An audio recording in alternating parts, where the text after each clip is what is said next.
کیا آپ جانتے ہیں کہ نواز شریف اور بے نظیر بھٹو دونوں نے وعدہ کرنے کے باوجود نواب اکبر بگٹی کو صدر پاکستان کیوں نہیں بنایا تھا؟ وہ واقعہ کیسے ہے کہ جب ڈیرہ بگٹی میں ایک ہندو لڑکی سے چھیڑ چھاڑ کے الزام میں نواب صاحب نے اپنے منجلے صاحبزادے کو شہر بدر کر دیا تھا اور اکبر بگٹی نے پھر ساری زندگی اپنے اس بیٹے کو ڈیرہ بگٹی نہیں آنے دیا۔ پنجابیوں سے نفرت کی سیاست کرنے والے نواب اکبر بگٹی کے زیادہ تر دوست پنجابی کیوں تھے؟ نواب اکبر بگٹی نے بھینس چوری کے جھوٹے مقدمے میں گرفتار چودھری ظہور الہی کو قتل کرنے سے کیوں انکار کر دیا تھا؟ اکبر بگٹی نے قومی اسمبلی میں اردو زبان کا بائیکاٹ کیوں کیے رکھا؟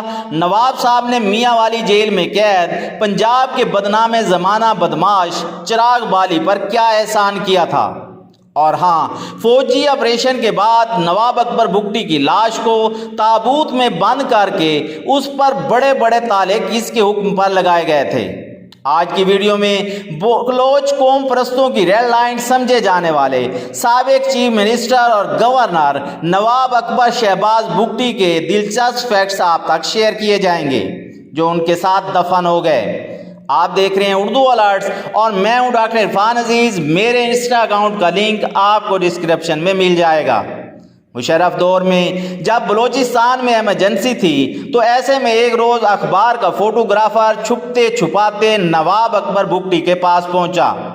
نواب صاحب اپنے دو ساتھیوں کے کندھوں کا سہارا لے کر چلنے لگے تو اس فوٹوگرافر نے فوٹو کلک کرنا شروع کیے۔ نواب بگٹی ایک لمحے رکے اور فوٹوگرافر بنارس خان سے کچھ یوں مخاطب ہوئے، اوے پشتون، میری تصویر اس طرح نہیں لینا کہ دشمن یہ سمجھے کہ بگٹی کمزور ہو گیا ہے۔ نواب اکبر بگٹی ایشین کالج لاہور کے وہ اکلوتے سٹوڈنٹ رہے ہیں جو یونیفارم کے حوالے سے کوڈ آف کنڈکٹ ہمیشہ توڑتے رہے۔ ایشین کالج کے یونیفارم میں پینٹ شرٹ پہننا ہر سٹوڈنٹ پر لازم تھا، جبکہ نواب اکبر بگٹی کو انگریزی لباس سے سخت چڑ تھی۔ نواب صاحب کلاس روم میں قمیض شلوار ہی پہن کر آتے تھے۔ یونیفارم نہ پہننے پر انہیں فین دینا ہوتا تھا۔ نواب اکبر بگٹی جتنا عرصہ ایشین کالج میں پڑھے وہ جرمانہ ادا کرتے رہے، لیکن انہوں نے اپنے لباس پر کبھی کمپرومائز نہیں کیا۔ نواب اکبر بگٹی کہا کرتے تھے کہ میں مر تو سکتا ہوں، کبھی فوجی عامر کے سامنے جھکوں گا نہیں۔ اپنی عمر کے آخری دنوں میں انہوں نے غیر ملکی صحافی کو دیے گئے انٹرویو میں کہا تھا کہ پہاڑوں میں جنگی شہید ہونا بستر میں مرنے سے زیادہ افضل ہے۔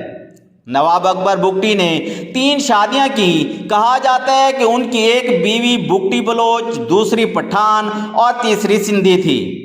اکبر بگٹی کے دوست ان سے مذاق کیا کرتے تھے کہ آپ کو چوتھی شادی پنجاب میں بھی کرنی چاہیے تھی، جسے وہ سن کر ٹال دیا کرتے۔ ایک رات چودھری ظہور الہی بلوچستان کے علاقے کولو میں تھے تو نواب اکبر بگٹی کو نواب آف کالا باغ نے حکم دیا کہ چودھری ظہور الہی کو قتل کر دو، جس پر اکبر بگٹی کا کہنا تھا کہ بلوچ مہمانوں سے ایسا سلوک نہیں کرتے۔ 1965 میں ہونے والے صدارتی انتخابات میں نواب اکبر بگٹی نے ایوب خان کے مد مقابل محترمہ فاطمہ جناح کو کھل کر سپورٹ کیا۔ یہی وجہ تھی کہ اکبر بگٹی کو ایوب خان کی طرف سے انتقام کا نشانہ بنایا گیا۔ ان پر منشیات فروشی، بغاوت اور اپنے ہی چچا ہیبت خان بگٹی کے قتل کا مقدمہ بنا اور وہ گرفتار ہو کر سینٹرل جیل کراچی کے مہمان بنے۔ اس زمانے میں نواب اکبر بگٹی کو اذیت دینے کے لیے گرمیوں میں ملتان اور سبی کی جیل میں جبکہ سردیوں میں کوئٹہ جیل بھیج دیا جاتا۔ وہ ایوب خان کے بنا ہوئے ایبیڈو قانون کی بھینٹ چڑھے اور وہ 10 سالوں تک سیاست سے آؤٹ رہے۔ نواب اکبر خان بگٹی نے گورنر بلوچستان کی حیثیت سے ریڈیو پاکستان پر انگریزی زبان میں تقریر کی۔ اس دور میں ہوٹلوں اور چائے کے ڈھابوں پر بیٹھے لوگ بگٹی صاحب اور بھٹو کی انگریزی بولنے کا کمپیریزن کیا کرتے تھے۔ ایک مرتبہ ڈیرہ بگٹی میں اکبر بگٹی کے بیٹے طلال بگٹی پر یہ الزام لگا کہ اس نے کسی ہندو لڑکی کو ہراساں کیا ہے۔ جب اس لڑکی کے والد نے نواب اکبر بگٹی کو اس کے بیٹے کی شکایت کی تو نواب صاحب نے اسی موقع پر اپنے بیٹے سے لا تعلقی کا اظہار کیا۔ انہیں شہر بدر کر دیا اور وہ ساری زندگی ڈیرہ بگٹی میں قدم نہیں رکھ سکا۔ بتایا جاتا ہے کہ طلال بگٹی کراچی میں کرائے کے فلائٹ میں رہا کرتے تھے۔ اپنے والد کی شہادت کے بعد اسے ڈیرہ بگٹی آنے کی اجازت ملی۔ یہاں میں آپ کو بتاتا چلوں کہ طلال بگٹی نے ٹی وی پر اعلان کیا تھا کہ پرویز مشرف واجب القتل ہے، جو بھی اسے قتل کرے گا میں اسے 1 ارب روپے مالیت کی 1000 ایکڑ زمین کچی کینال میں دوں گا۔ یاد رہے کہ طلال بگٹی نے اپنی عمر کے آخری حصے میں پرویز مشرف کے سر کی قیمت 1 ارب روپے سے بڑھا کر 2 ارب کر دی تھی۔ بلوچستان میں ڈاکٹر شازیہ کے ریپ کے بعد ہی سے حالات آؤٹ آف کنٹرول ہوتے گئے۔ اس موقع پر نواب اکبر بگٹی نے کہا تھا کہ ڈاکٹر شازیہ بلوچ قوم کی مہمان تھی، اگر ہم اپنے مہمانوں کی حفاظت نہیں کر سکتے تو یقین جانیے ہم اپنی بچیوں کی حفاظت کے قابل بھی نہیں رہے۔ نواب اکبر بگٹی نہ صرف خود اچھا کھاتے تھے بلکہ اپنے مہمانوں کی خاطرداری میں کوئی کمی نہ رہنے دیتے تھے۔ مشہور پاکستانی صحافی سہیل وڑائچ نے اپنے ایک انٹرویو میں بتا چکے ہیں کہ انہوں نے سینکڑوں سیاست دانوں، نوابوں اور بیوروکریٹس کے دسترخوان سے کھانا کھایا، لیکن سب سے عمدہ اور لذیذ کھانا اکبر بگٹی کے دسترخوان پر تھا۔ چودھری شجاعت حسین اپنی کتاب میں لکھتے ہیں کہ اکبر بگٹی کو دوپہر کے کھانے میں نے اکثر دیکھا کہ 10-12 بڑے سائز کی نہایت کڑوی مرچیں کچے چباتے۔ ایک دور تھا کہ ضلع خوشاب کے بدنام زمانہ بدماش چراغ بالی سے پورا پنجاب ڈرتا تھا۔ چراغ بالی کبھی ملکہ برطانیہ کے سیکورٹی ٹیم کا حصہ بھی رہا تھا، لیکن بعد میں اس نے یہ ملازمت چھوڑ دی تھی۔ بتایا جاتا ہے کہ چراغ بالی میاں والی کی جیل میں قید تھا۔ جب نواب اکبر بگٹی سے ان سے پہلی بار ملاقات ہوئی، نواب صاحب نے اس کی دلیری کے قصے سن رکھے تھے، دونوں اچھے دوست بن گئے۔ چراغ بالی نے نواب اکبر بگٹی سے درخواست کی کہ اس کا ایک ہی بیٹا زندہ بچا ہے، مہربانی کر کے آپ اسے پناہ دیں اور اسے اپنے ساتھ ڈیرہ بگٹی لے جائیں۔ چند روز بعد نواب اکبر بگٹی کو رہائی ملی اور وہ چراغ بالی کے کمسن بیٹے ظفر کو اپنے گھر لے آئے۔ نواب صاحب ظفر کی اپنے بیٹوں کی طرح پرورش کرنے لگے۔ چراغ بالی پولیس مقابلے میں مار دے گیا تو یہ خبر بھی نواب اکبر بگٹی نے ظفر کے جوان ہونے تک اس سے چھپائی۔ ایک موقع پر بے نظیر بھٹو اور نواز شریف دونوں نے نواب اکبر بگٹی سے وعدہ کیا تھا کہ ہم آپ کو صدر پاکستان بنائیں گے، لیکن دونوں اپنے وعدے سے مکر گئے۔ بے نظیر نے فاروق لغاری جبکہ نواز شریف نے وسیم سجاد کو اپنا صدارتی امیدوار نامزد کیا۔ نواب اکبر بگٹی خان 1958 میں رکن قومی اسمبلی بنے تو پرائم منسٹر فیروز خان نون نے اپنی کابینہ میں شامل کرتے ہوئے نائب وزیر دفاع بنایا، جبکہ اکبر بگٹی کو وزیر داخلہ کا اہم ترین قلمدان بھی سونپا گیا۔ ان کی وزارت کے دوران ان کا سب سے بڑا کارنامہ اور کریڈٹ گوادر کے علاقے کو مسقط سے خرید کر پاکستان میں شامل کرانا تھا۔ نواب اکبر بگٹی کی دیگر بلوچ سرداروں سے رشتہ داریاں تھیں۔ مشہور قوم پرست رہنما نواب خیر بخش خان مری اور نواب اکبر بگٹی ایک دوسرے کے سمدی تھے۔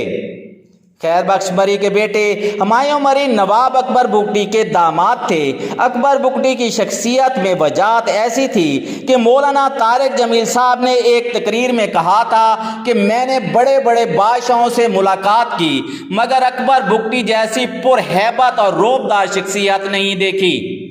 نواب اکبر بگٹی ابھی 12 برس کے تھے کہ ان کے والد سردار مہراب خان چل بسے، تب وہ اپنے قبیلے کے 19ویں سردار بنائے گئے۔ کم لوگ جانتے ہیں کہ 1948 میں اکبر بگٹی نے قائد اعظم محمد علی جناح سے ملاقات کی اور برطانیہ کے زیر انتظام بلوچستان کے پاکستان سے الحاق کے لیے شروع ہونے والے ریفرینڈم میں کلیدی کردار ادا کیا۔ یاد رہے کہ اس وقت کئی بڑے بڑے بلوچ سردار اور عمائے دین پاکستان میں شامل ہونے کے مخالف تھے۔ 1988 میں ہونے والے انتخابات میں اکبر بگٹی کولو کے نشست سے MPA منتخب ہوئے۔ اگلے ہی برس 5 فروری 1989 کو انہوں نے بطور وزیر اعلیٰ بلوچستان اپنے عہدے کا حلف اٹھایا۔ 93 میں نواب اکبر بگٹی جب الیکشن جیت کر پارلیمان میں پہنچے تو انہوں نے بطور احتجاجاً قومی اسمبلی میں اردو زبان کا بائیکاٹ کیے رکھا۔ وہ تب بلوچی یا انگریزی میں تقریر کیا کرتے تھے۔ بلوچستان میں حالات کشیدہ تھے تو ایک روز پرویز مشرف نے ٹی وی پر آ کر یہ دھمکی دی کہ میں تمہیں وہاں سے ہٹ کروں گا کہ تمہیں پتہ بھی نہیں چلے گا۔ اور پھر اس کے چند روز بعد 26 اگست 2006 کو یہ بریکنگ نیوز چلی کہ نواب اکبر بگٹی کو کولو میں مار دیے گئے ہیں۔ اس وقت ان کی عمر 79 برس تھی۔ چودھری شجاعت حسین اپنی کتاب سچ تو یہ ہے میں لکھتے ہیں کہ اکبر بگٹی کے قتل کے اگلے روز میٹنگ میں جنرل ندیم اجاز نے صدر مشرف کو بتایا کہ کوئٹہ میں لوگ اکبر بگٹی کے قتل پر بہت خوش ہیں اور مٹھائیاں بانٹ رہے ہیں۔ ہمیں یقین ہے کہ نواب اکبر کے جنازے پر لوگ نہیں آئیں گے۔ اکبر بگٹی کے وفات کے 6 روز بعد ان کی لاش کو غار سے نکالنے کا حکومتی دعویٰ سامنے آیا۔ نواب اکبر بگٹی کے جسد خاکی کو ان کے لواحقین کے حوالے کرنے کے بجائے ایک تابوت میں رکھ کر اس پر 2 بڑے بڑے تالے لگا دیے گئے۔ اسی روز جیل میں قید جاوید ہاشمی نے خط لکھا جو ان کی کتاب تختہ دار کے سائے تلے میں شامل ہے۔ جاوید ہاشمی نے لکھا، کاش آج اکبر بگٹی کی جگہ مجھے تابوت میں بند کر کے اس پر تالے لگا کر دفن کیا جا رہا ہوتا تو پاکستان کو اتنا نقصان نہ پہنچتا۔ نواب اکبر بگٹی کی سیاسی جماعت جمہوری وطن پارٹی کے سربراہ ان کے پوتے نواب زادہ شاہ زین بگٹی ہیں۔ 2018 کے جنرل الیکشن میں پہلی بار MNA منتخب ہونے والے شاہ زین بگٹی 3.5 سال تک عمران خان کے اتحادی رہے، جبکہ وہ اس کے بعد شہباز شریف کیبنٹ میں نارکوٹکس کے وزیر رہے۔ میں امید کرتا ہوں کہ آج کی ویڈیو آپ کو پسند آئی ہوگی۔ ویڈیو کو لائک اینڈ شیئر کریں، اردو الرٹس کو سبسکرائب کر لیں اور ہماری ویڈیوز دیکھتے رہیں۔ اللہ حافظ و ناصر۔